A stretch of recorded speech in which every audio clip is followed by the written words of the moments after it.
He's not just working hard. He's grinding himself into the ground, 12-hour days stacking on top of each other, all to afford the apartment she wanted, not the one he would have chosen.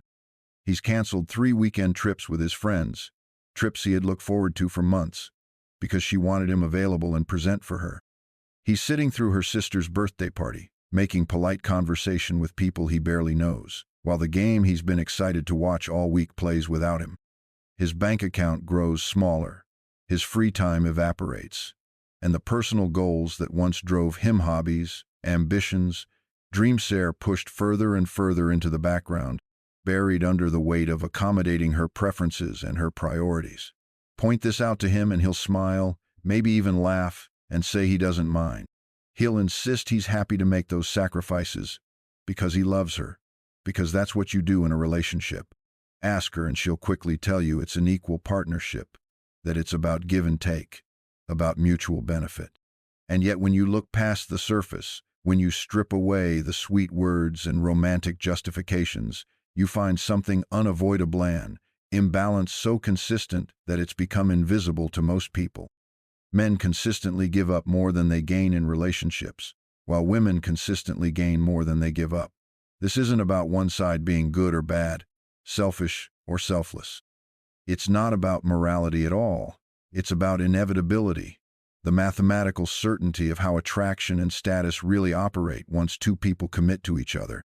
And unless a man understands this, he walks into the arrangement blind, carrying weight he doesn't even realize he's carrying, while calling it love, devotion, or partnership.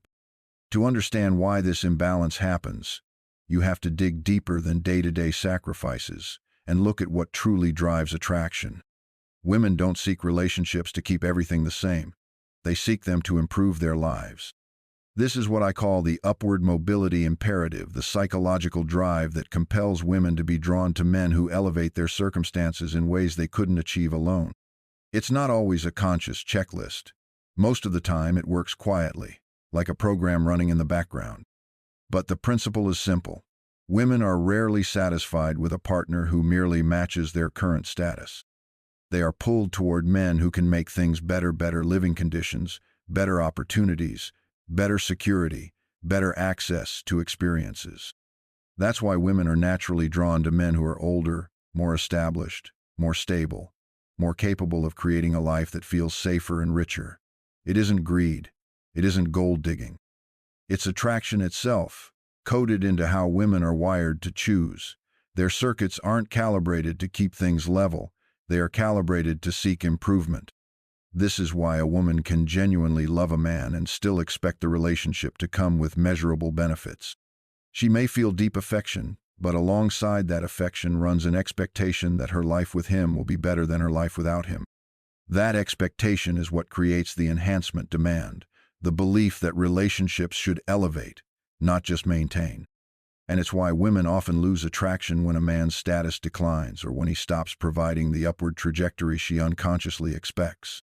To her, it isn't betrayal to feel that way. It's simply alignment with her internal programming. She may not even fully understand it herself, but it shows up again and again, and ignoring it doesn't make it disappear. The upward mobility imperative explains why women's attraction patterns are so consistent across cultures and time. It explains why even in an age of independence, women still desire men who provide security, stability, and a pathway to experiences beyond their reach. It explains why relationships, despite all the talk of equality, so often tilt toward imbalance.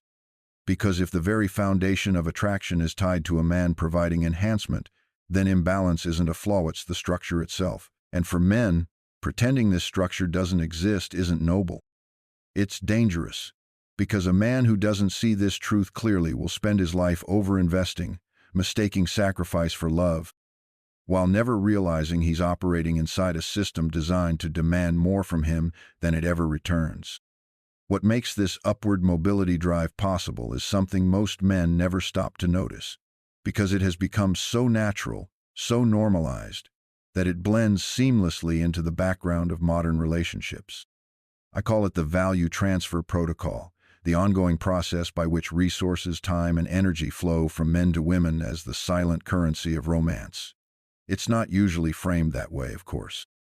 On the surface, it looks like generosity, like compromise, like love expressed in tangible forms. But when you peel back the layers, you see a consistent and predictable pattern of one-way investment. Financially, men assume the heavier burden without question, paying for dinners, picking up the bigger share of bills, funding weekend trips, securing better apartments, underwriting lifestyle upgrades. These expenditures are rarely labeled as sacrifices. They are reframed as proof of devotion. Time flows in the same direction. He cancels his commitments to make room for hers, shifts his calendar to match her needs, and fills his weekends with activities that serve her social world rather than his own.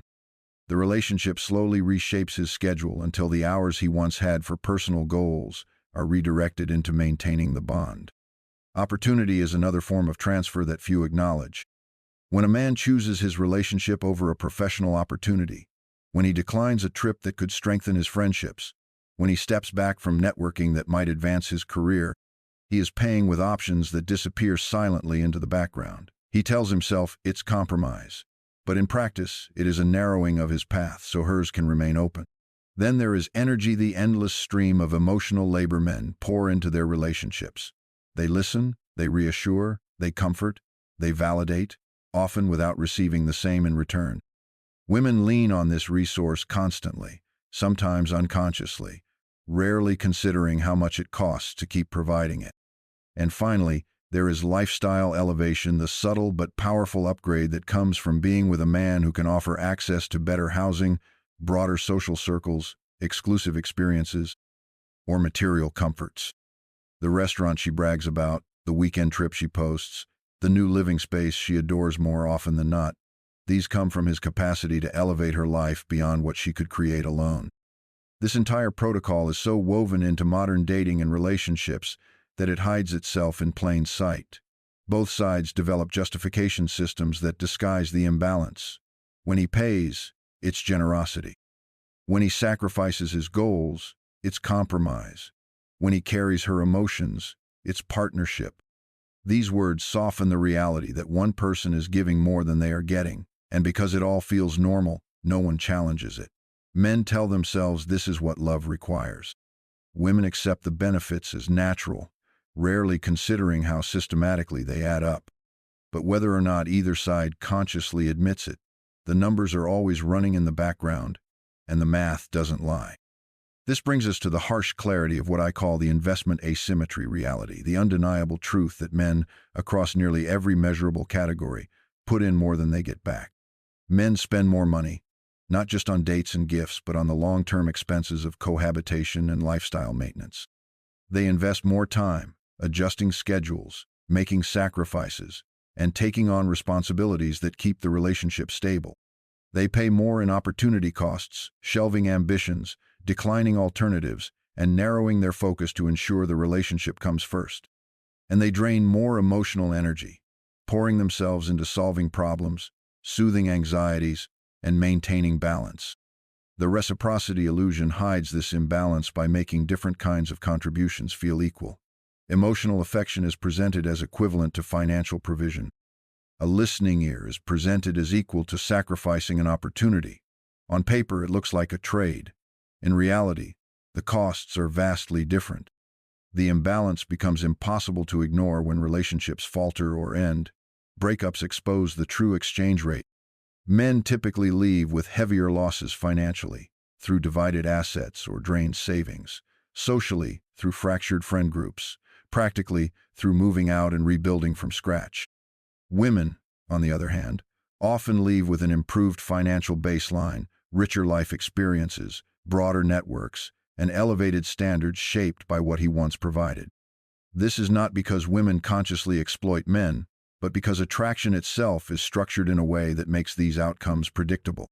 When a woman's desire is linked to enhancement, then the man who provides it must inevitably bear the weight of greater investment. And this is why so many men feel confused, drained, or resentful without being able to articulate why. They were told relationships are about equality, yet their lived reality feels anything but equal. They sense the asymmetry but dismiss it as selfishness to acknowledge. Yet the truth remains. Men are expected to give more. Women are expected to receive more, and the relationship only works as long as this imbalance is maintained. For a man to step into this system blindly is to guarantee exhaustion. For him to see it clearly, however, opens the door to strategy, because if losses are inevitable, then the only intelligent path is to manage them with intention, rather than bleeding resources unconsciously under the illusion of balance. If there is one truth men must face without flinching, it is this: attraction is not shaped by what is fair, but by what is compelling. Women are not drawn to men because they distribute resources equally, or because they hold back in order to preserve balance. They are drawn to the man who elevates, the man who pushes their life upward, the man who becomes a source of expansion. This is why fairness in relationships is such a dangerous illusion.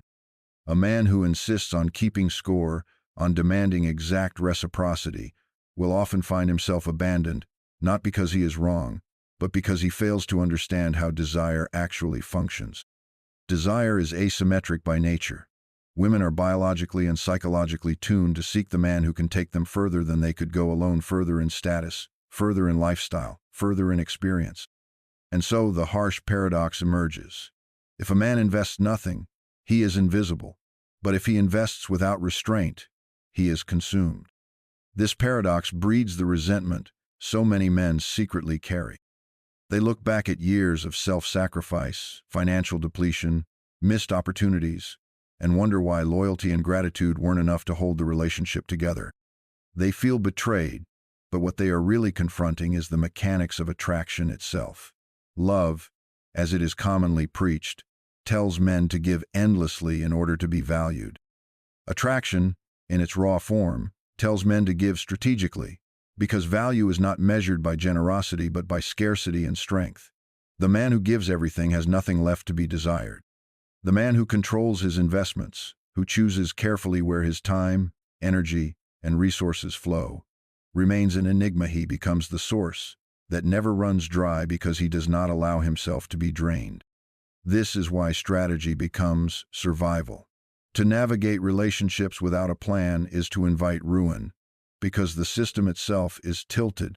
The modern man must decide consciously how much he is willing to give, what he is willing to lose, and where he draws the line. He must see himself as an asset in motion, not an endless fountain waiting to be tapped. Every choice carries an invisible price tag. Every sacrifice is a withdrawal from his future. To invest wisely means to recognize that attraction thrives not on equality, but on polarity, his ability to remain slightly out of reach, to hold something back, to be the man she can never fully consume. But there is another layer, deeper and more dangerous, that few men ever confront until it's too late: the hidden cost of the game itself. It is not only about money spent, or time lost, or energy drained. It is about identity erosion. The more a man molds himself to fit the relationship, the less of himself remains. He compromises on his goals to be supportive. He softens his edges to avoid conflict. He dulls his ambition to keep the peace. Slowly, almost invisibly, the fire that once defined him grows dim, and when that fire fades, attraction fades with it. For all the investment, for all the sacrifices, the man discovers the cruelest irony of all: that in giving everything, he has not only lost resources, he has lost himself. This is the ultimate trap. A man can recover money, he can rebuild a career, he can reclaim friendships, but the part of himself that dies in the process of constant appeasement is much harder to resurrect. Once a man has spent years ignoring his own hunger, silencing his own drive, and prioritizing another's comfort over his own mission, he becomes a hollow version of who he was meant to be. And no woman, no matter how much she once loved him, will remain attracted to that emptiness. Desire does not feed on sacrifice, it feeds on strength, on growth, on a man's unshakable devotion to his own path. So the question every man must face is not simply, how much should I give, but rather, how much of myself am I willing to lose? Because the deeper danger is not external loss, but internal surrender. Men who master strategy understand this. They do not pour themselves out recklessly. They protect their core identity as the most precious resource of all. They remain rooted in their own mission, and they allow their relationship to orbit that mission, rather than sacrificing the mission to orbit the relationship. It is here that attraction becomes sustainable, because the woman sees not a man drained by compromise, but a man alive with purpose, a man who elevates her life not by giving it all away, but by being unmovable in his own power. And that is the hidden key so few are willing to say aloud. Women are most attracted to men who are willing to walk away. The man who clings desperately, who sacrifices endlessly, signals dependence. The man who invests with awareness, who gives without losing himself, who is prepared to leave if the balance tips too far, this man holds the ultimate leverage, not because he plays games, but because he refuses to betray his own essence. That refusal is rare. That refusal is magnetic. And in a world where countless men bleed themselves dry, chasing the mirage of fairness, the man who guards his resources, his time, his energy, and above all his identity, becomes the one who cannot be replaced.